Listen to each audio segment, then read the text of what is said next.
Olá, boa noite. Meu nome é Amanda e iremos falar sobre a farmacoterapia em idosos. O nosso grupo é composto por Ailon, Emily, Inessa, Ingrid, Laislana, Matheus, Stephanie, Robson, Tainá e Isabela. E iremos abordar sobre a farmacoterapia em idosos, doenças crônicas, interações medicamentosas, farmacocinética no idoso, doença de Alzheimer, dados epidemiológicos, aspectos fisiopatológicos, tratamento farmacológico e história em desenvolvimento. Bom, esse trabalho teve como finalidade a compreensão da farmacoterapia em idosos, abordar uma visão geral do assunto, como, por exemplo, as principais doenças crônicas que acometem o idoso, efeitos e riscos associados a interações medicamentosas, além de fazer um apanhado sobre a doença de Alzheimer. A farmacoterapia desempenha um importante papel na manutenção da saúde, seja no controle de sintomas, retardo da progressão de doenças e suas complicações ou prevenção de outras. Apesar dos benefícios, devido às alterações farmacocinéticas e farmacodinâmicas, como o envelhecimento, os idosos se tornam mais vulneráveis a eventos adversos relacionados a medicamentos que tornam o processo de prescrição ainda mais crítico e desafiador, visto que a presença de multimorbidades e o número de medicamentos em uso são considerados fatores de risco independentes para reações adversas a medicamentos. Neste sentido, o farmacêutico possui um importante papel, desempenhando ações de identificação e, quando possível, resolução de problemas relacionados a medicamentos através da revisão das prescrições médicas e auxílio na tomada de decisões em equipes multiprofissionais, garantindo a efetividade e segurança da farmacoterapia prescrita. A realização de um diagnóstico preciso e a identificação das necessidades de cada indivíduo são primordiais para uma farmacoterapia de sucesso. Olá, boa noite. Meu nome é Stephanie e irei falar um pouquinho sobre as doenças crônicas. As doenças crônicas que mais afetam os idosos são a hipertensão arterial sistêmica, diabetes mellitus, osteoartrite, as doenças neurodegenerativas, como por exemplo a doença de Alzheimer e a doença de Parkinson, as pneumopatias crônicas, como a doença pulmonar obstrutiva crônica e o câncer. O que seria hipertensão arterial sistêmica, conhecida também como pressão alta, é a mais comum entre as doenças cardiovasculares e também a doença crônica com maior prevalência entre as pessoas idosas. Diabetes mellitus, condição clínica que afeta cerca de 12% da população no Brasil, em torno de 23 milhões de pessoas. Osteoartrite, doença degenerativa que acomete os joelhos devido ao desgaste da região, mas com o tratamento ideal o paciente pode conviver e manter sua qualidade de vida.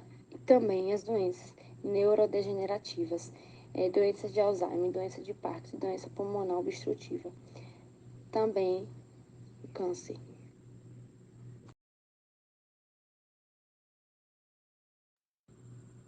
Irei também falar um pouquinho sobre o cenário da pandemia. A pandemia colocou em pausa alguns cuidados com a saúde. A piora nos quadros foi apontada pela maioria dos idosos. O sentimento frequente de solidão em razão do distanciamento foi citado por metade dos depoentes. E é mais frequentemente na população idosa feminina em relação à masculina. A ansiedade ou nervosismo também foram queixas de um terço da população idosa. Além disso, mais de 58% dos idosos têm pelo menos uma doença crônica de risco para a Covid-19.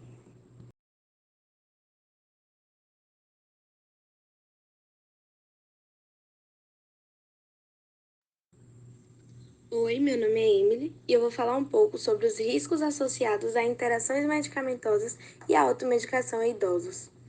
No Brasil e no mundo, a prática de automedicação é bastante comum, vista pela população como a primeira alternativa para o alívio da dor ou para tratar doenças. Quando são observados os números de indivíduos que praticam automedicação, percebe-se que essa temática direciona-se para um problema de saúde pública. Existe ainda uma preocupação maior com a população idosa, pois, apesar dos reais números relativos a essa faixa etária não serem conhecidos, o Brasil aumentou a expectativa de vida e estima-se que até 2025 ocupará o sexto lugar na escala mundial em número de idosos. Essa automedicação pode ser mais acentuada em idosos, trazendo sérios riscos, nos quais, além das alterações fisiológicas decorrentes do envelhecimento, pode ser visto processos patológicos crônicos. Estudos feitos nos Estados Unidos mostraram que cerca de 90% da população com mais de 65 anos faz uso de pelo menos um medicamento por dia e alguns até dois ou mais. Já os pacientes idosos que se encontram internados, foram notados que eles recebem, em média, cerca de 10 medicamentos diferentes. Olá, boa noite. Me chamo Matheus e vou estar falando agora um pouco com vocês a respeito da farmacocinética no envelhecimento. Define-se melhor a farmacocinética como a reação do corpo ao fármaco, e isso inclui fatores como a absorção, distribuição ao longo dos compartimentos corporais, metabolismo e excreção. Com o envelhecimento, há mudanças em todas essas áreas. Algumas mudanças são clinicamente mais relevantes. O metabolismo e a excreção de muitos fármacos diminui, o que exige que as doses de alguns fármacos sejam diminuídas. A toxicidade pode se desenvolver lentamente, porque as concentrações dos fármacos de uso crônico aumentam cerca de 5 ou até mesmo 6 meias-vidas, até alcançar um estado estável. Por exemplo, certos benzodiazepínicos, como o diazepam e o florazepam. E os seus metabólitos ativos têm meias-vidas de até 96 horas em pacientes idosos. E os sinais de toxicidade podem não aparecer por dias ou semanas após o início do tratamento. Já na distribuição, com a idade, ocorre geralmente o aumento da gordura corporal, enquanto o volume líquido corporal diminui. O maior nível de gordura aumenta o volume de distribuição dos fármacos que são altamente lipofílicos, como por exemplo o diazepam e o clordiazepóxido, e pode aumentar o tempo de meia-vida de eliminação destes fármacos. A albumina sérica também sofre alterações. Diminui o alfa-1 ácido glicoproteico, que aumenta com a idade, mas o efeito clínico dessas alterações sobre as ligações farmacológicas no soro varia dentre os diferentes fármacos. Em pacientes com doença aguda ou desnutrição, a redução rápida da albumina sérica pode intensificar o efeito do fármaco, que as concentrações séricas dos fármacos não ligados, ou seja, as formas livres, podem aumentar. A fenitoína e a varfarina são exemplos de fármacos com alto risco dos efeitos tóxicos quando os níveis de albumina sérica diminuem. Já na distribuição, com a idade, ocorre geralmente o aumento da gordura corporal, enquanto o volume líquido corporal diminui. O maior nível de gordura aumenta o volume de distribuição dos fármacos que são altamente lipofílicos, como por exemplo o diazepam e o clordiazepóxido, e pode aumentar o tempo de meia-vida de eliminação destes fármacos. A albumina sérica também sofre alterações. Diminui o alfa-1 ácido glicoproteico, que aumenta com a idade, mas o efeito clínico dessas alterações sobre as ligações farmacológicas no soro varia dentre os diferentes fármacos. Em pacientes com doença aguda ou desnutrição, a redução rápida da albumina sérica pode intensificar o efeito do fármaco, que as concentrações séricas dos fármacos não ligados, ou seja, as formas livres, podem aumentar. A fenitoína e a varfarina são exemplos de fármacos com alto risco dos efeitos tóxicos quando os níveis de albumina sérica diminuem. Já no metabolismo hepático, no geral, de muitos fármacos, ocorre através do sistema da enzima P450, que ela é diminuída com a idade. O metabolismo de primeira passagem, que é o metabolismo típico hepática, que ocorre antes de um fármaco alcançar a circulação sistêmica, também é afetado pelo envelhecimento, uma redução de cerca de 1% ao ano após os 40 anos. Assim, Para uma dada dose oral, os idosos podem ter concentrações circulantes mais elevadas dos fármacos. Exemplos importantes de fármacos com alto risco de efeito tóxico incluem os nitratos, propanolol, fenolbarbital e o nifedipina. Outros fatores também podem influenciar o metabolismo hepático dos fármacos, incluindo o tabagismo, a diminuição do fluxo sanguíneo hepático em pacientes com insuficiência cardíaca e o uso de fármacos que induzem ou inibem as enzimas metabólicas do citocromo P450. Uma das mais importantes alterações farmacocinéticas associadas ao envelhecimento é a eliminação renal reduzida dos fármacos. Isso reflete na função renal normal, ou seja, ocorre a redução da função tubular com a idade, paralelamente à redução da função glomerular. Essas alterações diminuem a eliminação renal de muitos fármacos e implicações clínicas dependem da extensão em que a eliminação renal contribui para a eliminação sistêmica total e do índice terapêutico do fármaco. Logo, a dose diária de fármacos que contam com a eliminação renal deve ser inferior ou a frequência das doses deve ser reduzida. Tendo em vista que a função renal é dinâmica, a dose de manutenção do fármaco pode precisar ser ajustadas quando o paciente fica enfermo ou desidratado ou se recupera de um episódio de desidratação.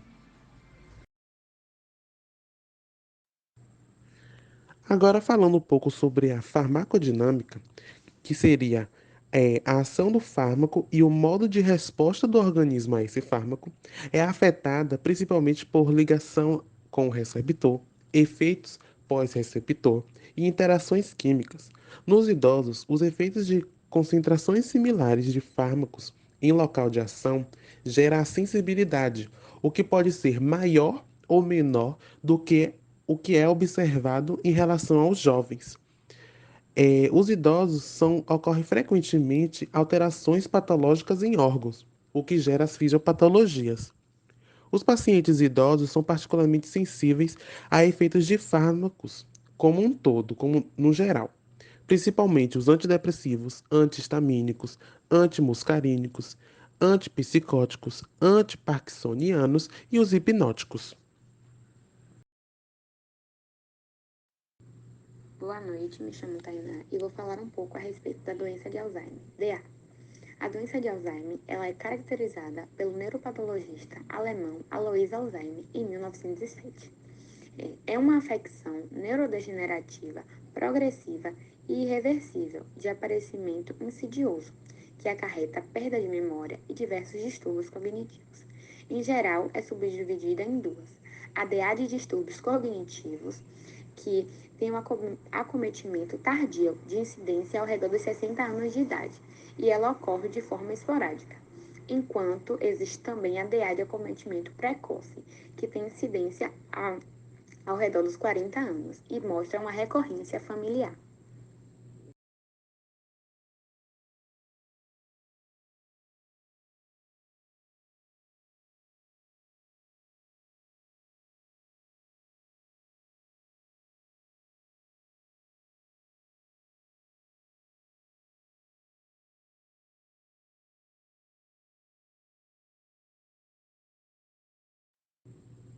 Com o tempo, essa doença vai progredindo e as dificuldades de atenção, fluência verbal, funções cognitivas deterioram ainda mais. Esses sintomas são frequentemente acompanhados de distúrbios, comportamentos como agressividade, alucinações, hiperatividade, irritabilidade e a depressão. Com o tempo, essa doença vai progredindo e as dificuldades de atenção, fluência verbal, funções cognitivas deterioram ainda mais.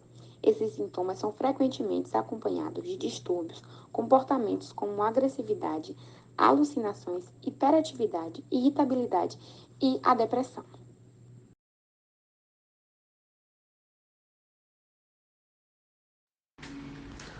Agora nós vamos falar sobre os estágios da doença de Alzheimer. A doença de Alzheimer ela apresenta 4 estágios, apresentando como estágio 1, que é a forma inicial, onde apresenta alterações na memória, na personalidade e nas habilidades visuais e espaciais. O estágio 2, que é a forma moderada, apresenta dificuldade para falar, realização de tarefas simples e coordenar movimentos, acompanhado de agitação e insônia. O estágio 3, que é a forma grave da doença, apresenta resistência à execução de tarefas diárias, incontinência urinária e fecal e dificuldade para comer, além de apresentar deficiência motora progressiva. Já no estágio 4, que é a terminal, ocorre a restrição ao leito, mutismo, dor à deglutição, além de infecções intercorrentes que podem acontecer. Boa noite, meu nome é Ailon. Eu vou falar aqui um pouco sobre os dados epidemiológicos da doença de Alzheimer, né? Que a gente sabe que com o avanço da idade, o risco de desenvolver essa doença, esse mal, ele acaba aumentando também, né? Porque essa doença costuma acometer pessoas com 65 anos de idade ou mais. Porém, como toda regra, há uma exceção. Também existe o Alzheimer prematuro, né? Que ocorre com pessoas com idade inferior a 65 anos de idade. Outro dado importante que a gente pode citar, que a gente pode observar, é que o risco de uma mulher desenvolver o Alzheimer é de 1 em 6, né? Com idade de 65 anos de idade ou mais. Isso que apresenta, né, quase o dobro de risco dela ter câncer de mama. Já com homens, esse risco ele é um pouco menor, já cai para de 1 a cada 11, né, de desenvolver a doença na mesma faixa etária de idade. Ou seja, 1 em cada 11 homens de 65 anos de idade ou mais desenvolvem, né, ou podem desenvolver esse mal. Mas a gente até se questiona assim, né, o porquê de uma mulher ter mais incidência de poder desenvolver esse mal, né? Aí, segundo pesquisadores, o fato da mulher terem mais alterações hormonais, né? Alteração no cérebro ali, durante a menopausa, isso também acaba meio que afetando, né? Fazendo assim que a doença possa se desenvolver nelas com mais frequência por conta desse, dessas interrupções hormonais, né? Com exames, né? Os exames buscaram determinar os volumes de substância, né, cinzenta e branca no cérebro, os níveis de placa beta-amiloides associada ao Alzheimer e a taxa na qual o cérebro metabolizou glicose numa indicação de atividade cerebral, né, que já é um fator pelo qual a mulher tem mais incidência de desenvolver o Alzheimer. E o resultado da pesquisa foi o seguinte: o resultado, né, apontou que as mulheres apresentam menores volume de substância cinzenta e branca em comparação aos homens, além da maior disposição de beta-amiloide e menor metabolismo de glicose. A menopausa também foi um preditor mais associado às diferenças observadas de biomarcadores cerebrais, seguida de terapia hormonal, estado de histerectomia e doença da tireoide, né? Ou seja, as mulheres por ter esses fatores, elas acabam desenvolvendo, né? Tendo mais chance de desenvolver a doença de Alzheimer. Bom, agora eu vou apresentar os aspectos fisiopatológicos do Alzheimer. Ele é caracterizado por placas CNS, que são depósitos extracelulares esféricos de agregados insolúveis da beta-amiloide, ou os emaranhados neurofibrilares, que aparecem por conta de uma alteração química na estrutura da proteína tau. Né? Essa proteína ela é responsável pela formação dos microtúbulos e vão transportar os nutrientes e informações dos neurônios para o corpo celular. Duas hipóteses principais foram criadas para explicar a etiologia da doença, né, como mostra aqui na tabela.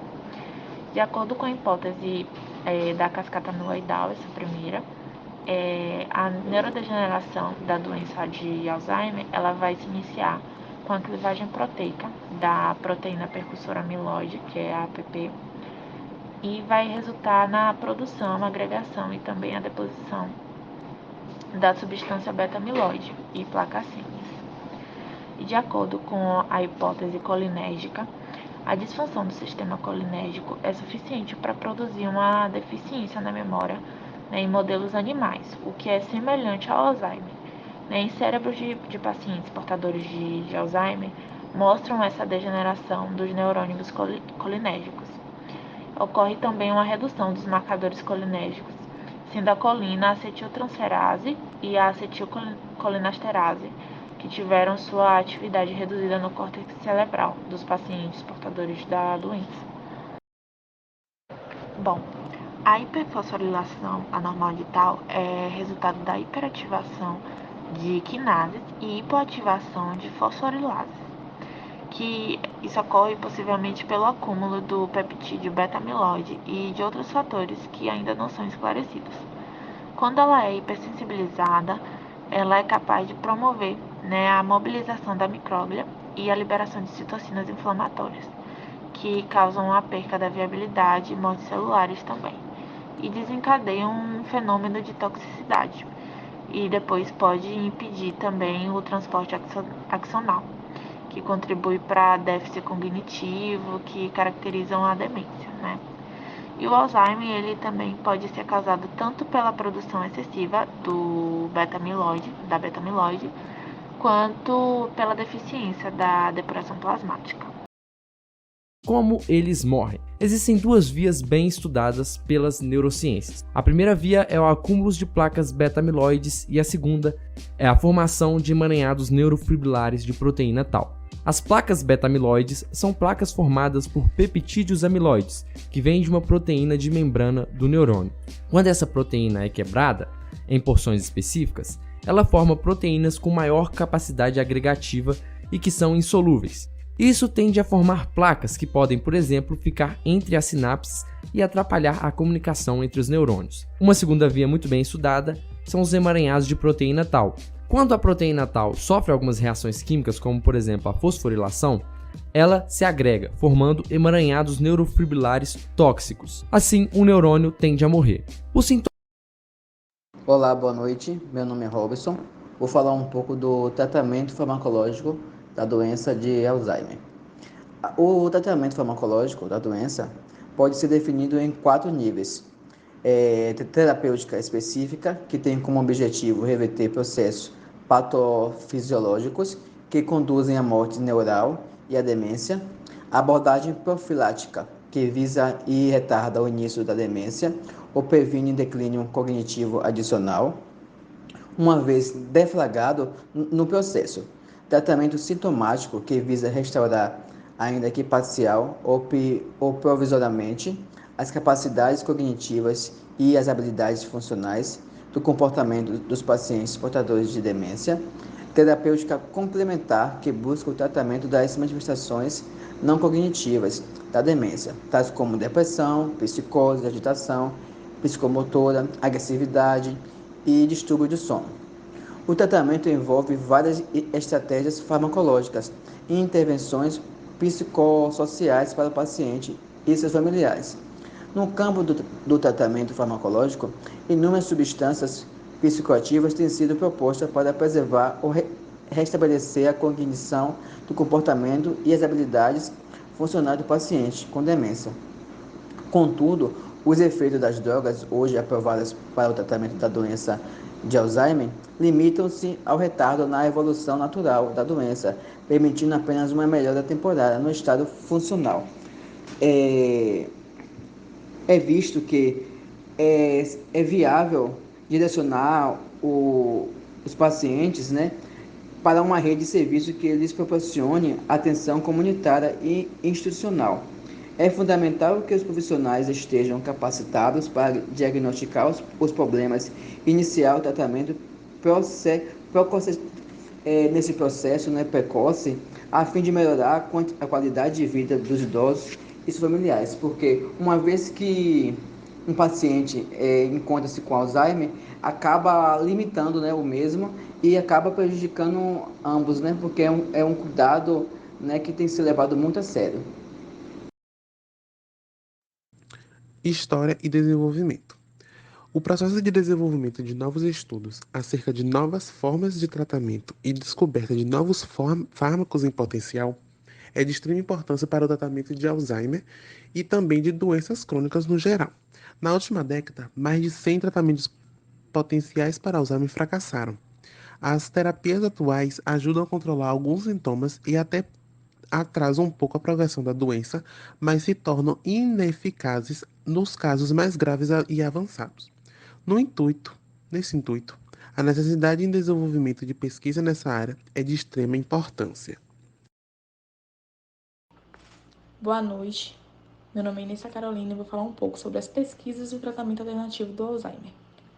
Atualmente, um tratamento que parece ser muito promissor para a melhora e até mesmo a cura do Alzheimer é a cirurgia de estimulação cerebral profunda, que é uma terapia feita através do implante de um pequeno elétrodo neuroestimulante no cérebro e pode fazer com que a doença seja estabilizada e os sintomas regridam.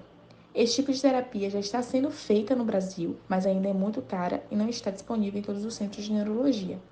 Outras pesquisas científicas apontam que a utilização de células-tronco pode representar a cura do Alzheimer. Os pesquisadores têm retirado as células embrionárias do cordão umbilical de bebês recém-nascidos e implantados no cérebro de ratos portadores de Alzheimer, e os resultados têm sido positivos, mas ainda é preciso testar a técnica em humanos para garantir a eficácia e a segurança do tratamento. As células-tronco são um grupo de células que podem transformar-se em diversos tipos de células diferenciadas, inclusive em neurônios, e as esperanças é de que, quando implantadas nos cérebros destes pacientes, elas combatam o excesso de proteína beta-amiloide no cérebro, representando a cura do Alzheimer. Novo medicamento para Alzheimer, aducanumab, também conhecido como Aduhelm, foi aprovado pela Food and Drug Administration, FDA, que é uma agência reguladora de medicamentos norte-americana. Ela foi desenvolvida pela empresa de biotecnologia Biogen e é a primeira aprovada para uso no combate do declínio cognitivo causado pela doença, que destrói lentamente a memória e a capacidade de raciocínio de seus portadores. O medicamento para Alzheimer não é aprovado desde 2003, segundo a entidade. A eficácia do medicamento foi avaliada através de um estudo duplo cego e randomizado. Esse estudo foi realizado com 3 grupos distintos, com 3.482 pacientes no total. Significa que metade dos pacientes recebeu placebo e metade o remédio em si. Obteve após o estudo um resultado de uma redução de até 22% dos declínios causados pela doença. A análise do medicamento foi feita por via de aprovação acelerada. Essa brecha é usada pela FDA para avaliar remédios que tratem doenças graves ou que oferecem risco à vida. O medicamento, aducanumab, age diretamente na placa beta-amiloide, proteína presente no cérebro de pacientes com Alzheimer. O acúmulo dessa substância, dessa proteína, pode afetar a capacidade mental do portador, interrompendo a comunicação entre as células. Outro medicamento que surgiu recentemente é o lecanemab, que é um medicamento experimental contra Alzheimer, e ele apresentou resultados históricos. O medicamento se mostrou capaz, em experimentos com voluntários, de desacelerar a destruição do cérebro pela doença Alzheimer. Seus testes mostraram um resultado promissor, porém, ainda arca com algumas limitações. Seu efeito foi moderado e trouxe alguns riscos. Exames de imagem mostraram a ocorrência de hemorragias cerebrais em 17% dos participantes e de inchaço cerebral em 13%. Entre os voluntários, 7% tiveram que deixar os testes devido a efeitos colaterais.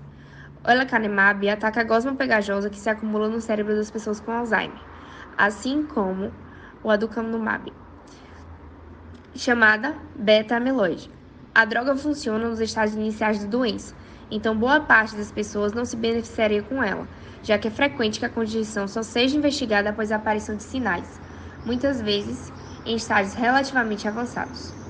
O Centro de Pesquisa Britânico Alzheimer's Research, UK, afirmou que os resultados são importantes. Um dos primeiros pesquisadores do mundo a propor tratamentos que atingem o amiloide há mais de 30 anos, o professor George Hardy, avaliou que o experimento é histórico e mostra que estamos vendo o início do tratamento contra o Alzheimer. É importante para a sociedade porque atualmente as pessoas com Alzheimer recebem medicamentos para controlar seus sintomas, mas nenhuma muda o curso da doença diretamente. O lecanemab é um anticorpo, como aquele que o corpo produz para atacar vírus ou bactérias. Ele é projetado para mandar o sistema imunológico limpar a amiloide do cérebro. A amiloide é uma proteína que se aglomera nos espaços entre os neurônios no cérebro e forma placas bastante características da doença de Alzheimer. O estudo em larga escala desenvolveu 1.795 voluntários em estágio inicial da doença de Alzheimer. Infusões de lecanemab foram administradas quinzenalmente. Os resultados apresentados na Conferência Clinical Trials on Alzheimer Disease, em São Francisco, Estados Unidos, não revelam uma cura milagrosa. A doença continuou a deteriorar as funções cerebrais das pessoas, mas esse declínio foi retardado em cerca de 1/4 ao longo dos 18 meses de tratamento. Os dados já estão sendo avaliados pelos órgãos reguladores dos Estados Unidos, que em breve decidirão se a lecanemab pode ser aprovada para o uso mais amplo. Os desenvolvedores da droga, as empresas farmacêuticas, Eisai e Biogen, planejam solicitar essa permissão no próximo ano em outros países.